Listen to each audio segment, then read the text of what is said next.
August 26, 2025. Harsh waves of unfamiliar sound bounced violently off the walls of our transport, as Will dutifully kept it speeding down the otherwise empty road. "This is our most popular song," began Lucas, pointing toward the van's dashboard at a built-in black box that they had used to conjure forth these noises. "It's called Redshift. Like it?" "It's very energetic," I replied, unsure of how else to describe this bizarre cacophony, accompanied on occasion the voice of Lucas himself. "How do you make those noises?" "Which ones?" asked Ollie, appearing somewhat puzzled by my inquiry. Up front, Will reached for a small knob on the dashboard and twisted it to incrementally decrease the music's volume until it no longer ripped quite so aggressively against my skin. Paying close attention to the unfamiliar sounds and isolating their individual rhythms, I carefully searched my mind for the correct descriptors. "I can tell you're hitting something to make that thumping noise, but how do you get that weird screech?" "What, you've never heard someone playing a guitar before?" asked Jack, his eyes going wide with newfound incredulity. "What kind of rock have you been living under all your life?" Confusion twisted my falsified human features as I contemplated what to even say in response to such a bizarre question. Fortunately, Lucas seemed to take note of my discomfort, promptly speaking up on my behalf. "Don't be an asshole, Jack." He grinned to his compatriot, the term clearly intended as an insult, but nevertheless spoken in this case with a certain friendly endearment. "I feel like it should be pretty obvious at this point where Sam comes from." "You think it's obvious?" I asked, attempting to conceal panic that saturated my cells in response to this revelation. If a single human could see through my disguise so easily, then I clearly had no chance of blending into civilization at large. For a moment, I contemplated cutting my losses and taking off. After all, I had no idea what these humans would do now that at least one of them knew my true nature. "Your parents are Amish, aren't they?" Lucas continued, immediately replacing my fear with utter confusion. I had no idea what Amish was, but I was pretty sure it didn't pertain to my actual mode of being. "You don't have to be embarrassed. There's nothing wrong with it." With my cover still very much intact, I decided that perhaps my best option was to simply accept whatever explanations they came up with. How did you know?" "No offense, man, but it's pretty obvious," grinned Lucas, draping his arm around my shoulders as he explained. "I mean, come on, the religious name, the aversion to music, not knowing what a guitar is, it all makes perfect sense." Apparently, Jack found this to be a satisfying explanation, almost immediately doing away with his prior incredulity. "Sorry, man," he began, his lips curling upward into a strained grin. "I didn't mean to disparage that kind of lifestyle. I just couldn't connect the dots. No offense to your family, of course." "None taken," I replied, deciding it best to steer the conversation away from my origins before I said something that could clear the misunderstanding. "Honestly, I'd prefer not to discuss it if that's okay with you all." "Falling out with the folks?" asked Ollie from his seat beside the driver, looking back upon me with an expression of sympathy. "You don't gotta answer that if it's not something you're comfortable with." "I suppose one could say that," I affirmed, thinking back despite myself to when I first came hurtling down onto this planet's surface. I wasn't even sure if I had a folks the same way these humans did, but whatever gave rise to me clearly wasn't all that interested in keeping me around. Reaching across from his seat, Ollie haphazardly sifted through the pile of bags belonging mostly to the band. For the briefest moment, I recoiled as his hand came into contact with my biomass bag, before immediately moving on to grab the one next to it. Cocking my head quizzically, I eyed the oddly shaped case, taking note of its bulky body and long, slender protrusion reminiscent of a neck. "You wanted to know how the sound was made, didn't you?" Ollie asked, popping open the case to reveal inside a perfectly fitting device with strings running down its slender length from a selection of knobs at the top. "This is my guitar. When I plug it in and pluck the strings, it makes those noises." "Interesting," I replied, tentatively reaching forth and gently running my finger along the instrument's length, drawing forth from it a light thrumming sound. "So you use this one and Lucas uses his voice. What about Jack and Will?" "I do drums," answered Jack, clasping his hands into fists and mimicking the motion of hitting something with them. "That banging noise is all me. Will's on bass, sorta like the guitar, but shaped differently." "And all the people like this?" I asked. From the driver's seat, Will let out a light chuckle. "Everyone's got their own taste in music, but the people who like what we make pay us well." Pay? Contemplating that word, it came up in my mind with associations of exchange and the trading of goods. Thanks to the bad ones I'd devoured, I understood human words, but putting them into context without any experience was difficult. Right. You guys are like super communal, aren't you? Asked Ollie, presumably once again in reference to these Amish. Were they a subspecies, perhaps? Most people use money, coins and paper bills, to represent value and trade for what they need. All this was very fascinating, and as such I continued to inquire on how a currency operated. Such knowledge, I imagined, would be very useful for blending into human society. After a few minutes of inquiry followed graciously by answers from the group, Will began to peer quizzically at the van's dashboard. Looks like we're low on gas, he said, another absolutely baffling statement. How are we low on gas? I asked, inhaling to make sure there was nothing wrong with the air around us. It's everywhere on this planet, is it not? He means a gasoline, replied Lucas matter-of-factly. It's the stuff that keeps our van moving. There should be a gas station about 3 miles from here where we can get more. Within a few minutes, we came upon a small building with lights inside and a line of mysterious nozzled devices lined up out front. Pulling up to this odd building and stopping the vehicle just beside one of the nozzles, Will stepped out from the driver's side and began fiddling with some kind of control panel. You guys can go inside. I'll fill her up, he said, reaching into a fold formerly occupying his pocket before handing me a piece of green paper. Grab me a soda and the rest is yours, Sam. Following the other 3 band members into this building, I glanced about in search of this soda I was told to retrieve. Sodas are near the back, said Ollie, taking note of my confusion as he pointed toward the far wall to where various roughly cylindrical containers stood in rows upon a door-covered shelf. Approaching this display and searching through these containers, I murmured the descriptions beneath my breath. Raspberry energy drink, cool blue sport drink, orange-flavored soda. Opening the door and reaching in to take hold of the container, I looked it over curiously. Turning the container and viewing its contents, I immediately recognized most of the chemical names. Much to my surprise and delight, this liquid was almost pure sugar. Placing Will's drink under my shoulder and grabbing a few for myself, I consulted with the others on how best to spend the remainder of my currency. Those drinks are $1.50 each, so you've got about $4 left, said Lucas, reaching into his pocket and handing me another few coins. This should cover whatever tax there is. As I said before, the counting system of these creatures was foreign to me. After experiencing it once, however, I was able to rather quickly get the general gist of how counting worked. Holding up 4 fingers to represent my remaining currency, I searched the surrounding area for anything that could be worth spending it on. Soon enough, my search came to a halt in front of a sign. Hot dogs, $1. Above these words were tubes of what appeared to be flesh, each one nestled into some kind of edible holder. Grabbing a single paper basket from beside the display and piling 4 of these hot dogs onto it, I approached the front counter where the others awaited me and handed the stranger up front my bill and coins. Are those all for you? Asked Ollie, pointing toward my hot dogs.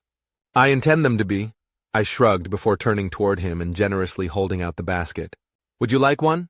No thanks, man, replied the guitarist. In all honesty, I was glad that he didn't want one. Willing though I was to share my meal, that didn't necessarily mean I wanted to. Carrying this bounty back out to the van, I carefully the food I intended to consume down onto my seat before approaching Will and handing him the soda he requested. Nice. Thank you, grinned Will, taking the bottle and twisting off a small piece from the top before raising it to his lips for a sip. I see you got some for yourself too. Ever had a soda before? Shaking my head to indicate a negative, I followed Will's lead in twisting the cap off of my drink, before raising it to my maw and slurping down the sweet beverage within. Nostalgia flooded into my cells as I hearkened to when the soft one used to feed me an analogous sugar solution. Unlike the glucose given to me previously, however, this liquid primarily contained fructose, with added hints of both sucrose and glucose. Lowering the newly emptied bottle from my lips, I looked to the human before me with a smile. It's pleasant. You didn't have to tell me, he replied, accurately interpreting the speed of my consumption as an indication of enjoyment. With the other band members once again piling into their vehicle, I reached for one of the hot dogs I'd bought and took a tentative bite of it. Delicious. The red flesh tube reminded me vaguely of the pinkies I'd once been fed, albeit enhanced by the addition of a bun rich in starches and gluten. Lucas and company watched with wide eyes as I stuffed the first 2 hot dogs down my gullet, before washing it down with another bottle of soda. "Holy shit, did your folks feed you back home?" chuckled Jack. "Sometimes," I replied, picking up the 3rd morsel and inhaling it in 2 bites, much to the amusement of surrounding band members. For meat, this flesh tube was shockingly easy to break down, although with a slightly reduced nutrient content. An analysis of its cell walls indicated the same kind of damage mine incurred when under high temperatures. Perhaps humans use heat to help break down their meals before consumption? Taking the time to savor my last hot dog, I decided to finish my 3rd soda before taking the final bite. Meanwhile, as I drank, Ollie up front began turning a knob on the van's dashboard, alternating the vehicle's music between drastically different styles. One station had a distant twang to it with a singer who enunciated their words strangely. Another sounded like a harsher, more violent version of the music my travel companions played. Then the stream of music fell silent, replaced by a smooth voice. University in Ohio still closed down after alleged biohazard leak. Several individuals have been quarantined following a leak of undisclosed nature. When pressed for comment, university deans assured our news station that the situation is under control and nobody has been injured, but have otherwise refused to comment on the rumors regarding what was being held there. "Quarantine," I murmured beneath my breath, recalling that very same word being spoken by Yellow Suit with regards to the soft one. Was this university where they were holding me prior to the evil one's involvement? That seemed to be the likely scenario. "Something up, Sam?" Lucas asked, taking evident note of my altered demeanor. "You seem sorta lost in thought." Pausing for a moment to compose myself, I shook my body to disperse the discomfort before finishing my drink and meeting Lucas's concerned expression with a disarming smile. "It's nothing," I assured him. "I was just thinking of how much I need to get to New York." "About that," began Jack, regarding me with a quizzical expression. "I never got the chance to ask before. What are you going to New York for? Do you got family there or something?" Popping the last bite of hot dog into my mouth, I chewed contemplatively upon it before swallowing. "Family? I suppose one could say that." Hollow conversation continued for another 15 minutes or so, though by the time we passed city limits my interest was far more piqued by the surrounding urban landscape. Buildings taller than I'd have thought possible loomed above us, their faces reflecting the orange early morning sky. Rows of lights and signs blinked like constellations, and the streets buzzed with a strange energy, a chaotic rhythm of life. "Where do you want us to drop you off?" asked Will, looking toward me expectantly, hoping for an answer I had not the knowledge to give. Somewhere secluded if you can," I replied, peering out anxiously at the wilderness of concrete before me. I need some time alone." Blatantly suspicious as I'm sure that sounded, the band members didn't press me any further. Instead, a few minutes later they pulled into a large road square sparsely populated by unmoving vehicles. "Good luck, Sam," smiled Jack, watching as I removed my biomass bag and stepped out of the van. "You're a cool guy. Weird, but cool." "Thank you," I smiled, taking no small amount of pride in this compliment. Stretching his hand out to me once again, Lucas grinned as I reached out to give it a shake, before reaching into his pocket and producing a plastic card with various numbers on the bottom. "Here, our card. If you're ever in the area and you want to see a show, just give us a call and we'll hook you up, okay?" "Okay," I responded enthusiastically, admittedly pleased by the prospect of perhaps seeing these particular humans again. "You take care now," said Ollie, waving back at me from the passenger seat, as Lucas and Jack eased shut the doors of their van and drove off, leaving me alone in the city of Fargo. August 26, 2025. Narrow passageways set aside from the main streets offered shadowy sanctuary from the bulk of Fargo's stirring chaos, allowing me to navigate the alien metropolis largely unburdened by prying eyes. Distant sounds of faint voices and whirring machinery echoed off nearby walls of rust-red stone, imbuing even the relatively quiet alleyways with a flicker of life. In stark contrast with the bustling streets, however, where countless humans hurried about with objectives unknown, the corridors between buildings seemed almost entirely abandoned. Sparse instances of shadowy figures passing me by without a word punctuated my otherwise solitary walk. Slinging my bag of excess biomass over one shoulder for easier transport, I wandered the city's forgotten veins in search of someplace secluded enough to deposit it. Most of the humans I saw wandering the streets seemed to not be carrying much, and I did not want to draw attention by breaking this mold. Climbing atop the roof of a single-floor building, I began to assess its viability as a storage place. Large letters facing the street served as decent cover from those on the ground, and the lack of any visible pathways leading up to this place suggested that few individuals came here. Approaching the large letters in search of a good stashing place, I found myself looking out over the streets below. Just across the road from the building I stood atop. Humans dressed in bright orange jackets fiddled about with some kind of metal circle embedded in the concrete. Cocking my head curiously, I watched as one of these humans used some kind of tool to twist the circle before eliciting the aid of another to lift it off, revealing beneath a hole over which the covering had been perfectly fitted. Curiosity overwhelming my caution, I left my bag behind and dropped back down into the alleyway. Tentatively stepping out onto the open street and glancing to either side of myself to ensure no vehicles would strike me, I moved briskly across the road before coming to a stop directly next to one of the brightly dressed figures. "Hello there," I greeted this figure, glancing down curiously at the hole in the pavement they and their compatriots were working on. "Please stay back, sir," said the figure, taking out some kind of handheld machine and stretching forth from it a thin yellow length which they promptly held against the freshly removed lid. "We're doing important maintenance here." "Maintenance of what?" I asked, taking note of the powerful sulfurous odor emanating from deep within the hole they uncovered. Judging by how other pedestrians held their olfactory organs when passing by, the scent was not one humans found pleasant. Glancing behind themselves for a moment, the maintenance worker regarded me with an expression of utter bafflement. "What does it look like?" he asked, continuing before I could even answer that. "We're sanitation workers. Our job is to make sure the sewer functions as intended." "The sewer?"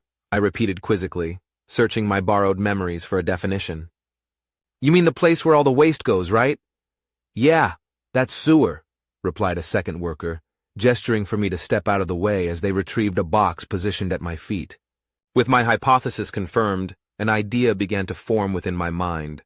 "I'd like to go down there, please," I told them, not so much asking for permission as stating my intent. Incredulity flashed across the workers' faces as they all turned to regard with confusion. "Listen, pal," growled the worker furthest away from me, their tone deep and laced with an implied menace. "I don't know who's recording this or what you've got planned for a punchline, but we're not here to serve as props for whatever dumbass game you're playing. Unless you want me to call the cops on you, I'd advise that you get lost." "Apologies," I replied, having not a clue what I actually did to warrant such an aggressive response, but nevertheless not wanting to get into a confrontation with these people. "I am unfamiliar with the cities, you see. My parents are Amish." I still didn't have a clue what Amishes was, but apparently this was a sufficient excuse, as immediately the group's hostility softened. "Whatever," sighed the furthest one, their eyes falling away from me and back toward the hole. "Just trust me, you don't want to go down there. There's a good reason all the foot traffic is up here."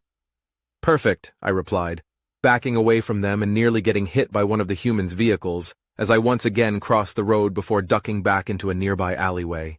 Conjuring down my excess biomass from the rooftop upon which I'd left it, I tucked the false bag under my arm and began wandering the alleyways in search of a metal lid not actively in use. It didn't take long for me to find another metal circle, as within mere minutes I stood beside a nearly identical covering to the one those sanitation workers had been fiddling with. This one was much less out in the open than the first, residing deep within an alleyway behind a building labeled Donuts. Carefully glancing about to ensure I was alone before proceeding, I stretched my free arm into a tendril and elongated its fingers before slipping them through holes in the lid's surface. Melding together my fingertips on the cover's other side, I initially attempted to twist it like I had seen the sanitation workers doing. Failing that, I quickly resorted to brute force, yanking the lid upward with a sharp metallic screech as it scraped against the metal ring housing it, leaving behind dents and deformations in the wake of its coming loose. Setting aside the cover formerly in my way and seeping out of my clothes so as not to sully them with an unpleasant odor, I assumed my natural amorphous form and with it oozed down into the sewer. Coming to rest amidst a flowing stream of organic sludge, I quickly took to surveying this mysterious place. Labyrinthine tunnels stretched on seemingly without end, likely running beneath the entire city. Nothing I could see down there indicated a consistent human presence, making this place not only discreet, but also accessible. All this was not to mention the sewer's abundance of organic waste, which would allow me to not only store biomass, but also cultivate it using the matter so wastefully discarded by the humans above. In short, this place was perfect. Carefully selecting a particularly secluded section of sewer, I extended forth a tendril of biomass from my form, its surface shimmering faintly in the dim light. Pressing it against the slick, grimy wall, I allowed this piece of myself to spread, clinging like a viscous film to the cold stone. Slowly, it expanded outward, its texture shifting as it anchored itself in place. With a subtle pulse of intent, I commanded my now detached cells to begin absorbing the sewer's contents. Quivering agreeably in response, tendrils branched out from the biomass like roots to draw nutrients from the waste around them. This process was slow but deliberate, a quiet assimilation of discarded matter into my collective that would ensure its growth and readiness for future use. With my biomass safely tucked away, I retraced my steps back to the sewer lid I had ripped open and came up topside. Returning the metal circle to its now damaged housing, the pungent scent of sulfur almost immediately began to fade. Cut off from their natural habitat, the bacteria cells having latched onto me were very quickly dispatched and consumed. Sterile though I now was, the vague scent of organic waste nevertheless persisted upon my surface. Breaking down a portion of my stored glucose into an alcoholic slurry, I distributed this substance across my exterior cells, replacing the sulfurous odor with a strong scent that reminded me vaguely of the labs. Slipping back into my clothes and reassuming a human body plan around them, I continued to wander through the back alleys of this city in search of anything that might assist me in my journey. Reaching into the pocket of my borrowed pants and producing the folded-up map lent to me by Ollie, I placed my finger onto the black dot labeled Fargo, and with it traced a path between cities leading up to New York. The nearest labeled place on my path to the soft one was a place called Minneapolis. Though the map's true scale was unknown to me, I could nevertheless tell that this city was far away. My best bet for getting there, I decided, would be to hitch a ride on one of the humans' vehicles. Fuzzy creatures not unlike those fed to me by the soft ones skittered across my cracked concrete path, supplying me on occasion with small snacks as I contemplated my next move. Staying in Fargo for more than a few days wasn't a viable option. I knew that there would be more suited ones in New York, suggesting at least a moderately sized operation. It wouldn't be long, I reasoned, before they discovered my escape and came looking for me. Though the ones in the lab were not prepared to fight me as I was, that didn't mean the next group wouldn't be. As such, I had to get as far away as I could from that lab within the following few days. Cautiously stepping out into a relatively unpopulated open street, I noticed across the road a four-limbed creature many times the size of those I'd been snapping up. Unlike my prior snacks, this one's back tendril had fur like the rest of its body, and stood upright, waving back and forth as it strutted gracefully into a closed-off alleyway between buildings. That looks tasty, I thought to myself, far from starving but nevertheless not about to turn my back on a free meal. Skulking across the road and leaning my back against a brick wall on the alleyway's left side, predatory instinct flared within me as I peered over my shoulder at the creature sitting near motionless in the middle of the path, brushing one of its upper appendages with the fleshy tendril in its mouth. Taking a step closer to it, I froze up as the animal's eyes landed upon me. I expected it to run away from me, to try and escape the stalking predator, but instead it simply sat there. Despite its size, the creature seemed remarkably unbothered by my presence, easily allowing me to get within lunging distance. Just as I was about to lurch forth and consume this animal, however, something hung around its neck caught my eye. Attached to a band of pink cloth was an oddly shaped sliver of metal with two rounded edges at its top and a single point at the bottom. Curiosity overwhelmed my desire for food as I reached toward the creature, grasping at its mysterious pendant. Again to my surprise, this being did not recoil away from me, instead rubbing up affectionately against my hand and making a soft vibrating sound. Reaching beneath its chin and pinching the metal token between my fingers, I discovered writing emblazoned upon its two faces. In the front, a single string of letters spelled out Bella. I did not recognize this word, and as such concluded it to be some sort of title. On the token's other face were the words, "If I'm lost, please call," followed by a sequence of 10 numbers arranged in 2 groups of 3 and 1 of 4, separated by short dashes. Given that it lacked the dexterous hands of a human, it seemed unlikely that this creature had fashioned itself such an accessory. As such, I concluded that a human must have given it to them, likely to ensure the animal's safe return to them should it wind up missing. As for the numbers, I hadn't a clue what they were or how I could possibly call someone with them. Perhaps one of the humans might be able to help me. Gently picking up the creature labeled as Bella, and holding it just firmly enough to keep it secure without causing harm, I exited the alleyway and approached the nearest human walking along. So preoccupied was this one with the glowing rectangle in their hands that they didn't even seem to notice me until I stood directly in front of them. "Hello there," I began, prompting the individual to peer up from their device and look upon me with what I could only assume was confusion. "Hi?" They replied awkwardly, glancing about as though expecting there to be more where I came from. Seeing that I was, in fact, alone, they seemed to relax a bit. "Can I help you?" "Actually, yes," I replied, gently removing the animal's pendant and handing it to them. "I need to call someone using these numbers. Do you know how I can do that?" Judging by how this human looked at me, they found something rather strange about what I said. "Do you not have a phone?" they asked, gesturing toward the black square in their hands. I left mine back at home," I replied, cobbling together the lie as quickly as I could. Given how many humans I had seen using these phones, it seemed likely that they were standard issue, so naturally I didn't want to come off as abnormal by saying I didn't have one. "Can you use your phone to call this for me?" I asked, pointing to the numbers on the animal's accessory. "Sure," they replied, continuing to eye me suspiciously as they pulled up on the device a series of numbers arranged in row. "Just read it out for me, would ya?" Holding the pendant up to my eyes with my free hand, I read out the sequence of numbers to this stranger, and they in turn typed them in. Once the sequence was fully entered, they pressed another button at the bottom and held the device up to the side of their head. "Yeah, hello?" the stranger began, pausing momentarily as though listening to a voice on the other side. "I think someone found your cat. He's right here. Sure, I'll hand him the phone now." With the device pressed into my hands by this stranger, I held it up to the side of my face as they did, and there heard a human's voice. "Did you really find Bella?" they asked, their tone tinged with excitement.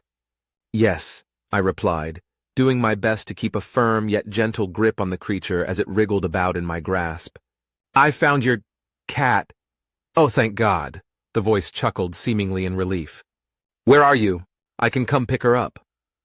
Peering about in search of landmarks I could use to describe my location, one building in particular stood out from the rest. Above its front door was an image of a yellow triangle with red circles on it.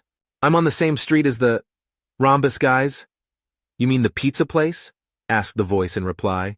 Without knowledge of what pizza was, I could only assume that they were correct. Following an affirmative vocalization from me, they continued. "I'll be right there." "Thank you so much." Handing the stranger beside me back his phone with a nod of thanks, I readjusted my grip on Bella and carried it over to the front of the pizza place. Sitting down not far from the door and running my fingers through the animal's soft fur as we awaited the arrival of its humans. "Good cat," I murmured, finding peace in its contented vibrations. Perhaps half an hour later, a vehicle pulled up to the side of the road where I sat, and two individuals stepped out. Both of them appeared to be of the soft one's phenotype, though one was significantly shorter than most other humans I'd seen. Looking upon the creature in my arms, the smaller human squealed with delight and ran toward me. "Bella!" they called out, retrieving the animal from my grasp and pulling it close to their chest before looking up to regard me with gleefully curled lips. "Thank you so much for finding her." I can't say for sure why I felt the way I did, but seeing that I had made the small human happy in that moment filled me with a strange sense of satisfaction. After the smaller one got back into their vehicle, I was promptly approached by the other human, their lips similarly curled upward as they held out to me a handful of bills much like the one I'd used previously to buy hot dogs. "Here," they said, reaching out to me with a small stack of green bills. "Take it," they smiled, apparently noting my hesitation. "Believe me, you've earned this. Tonight's going to be my first good night's sleep in weeks." Gently holding out my hand to accept this reward, I performed my best imitation of a human smile as the larger one returned to their car, waving goodbye to me as they drove down the street, presumably to take home their animal. Watching their vehicle disappear into the distance, I found myself inexplicably rooted in place, paralyzed by the unfamiliar warmth coursing through my cells. It wasn't the satisfaction found by fulfilled utility. It was something deeper, Somehow, in acting without the expectation of gain, I felt like I had accumulated something far more than mere currency in my hand. Looking around at the pedestrians as they passed me by, I noticed a subtle shift in how I viewed them. The strangers' willing assistance, the smaller humans' unrestrained joy, the relief of their apparent progenitor. Thinking back further to the band who had brought me here, everything I had experienced pointed to a species capable of kindness even in the midst of chaos. Despite the suited one's best efforts to cultivate hatred within me, I really was beginning to like these humans,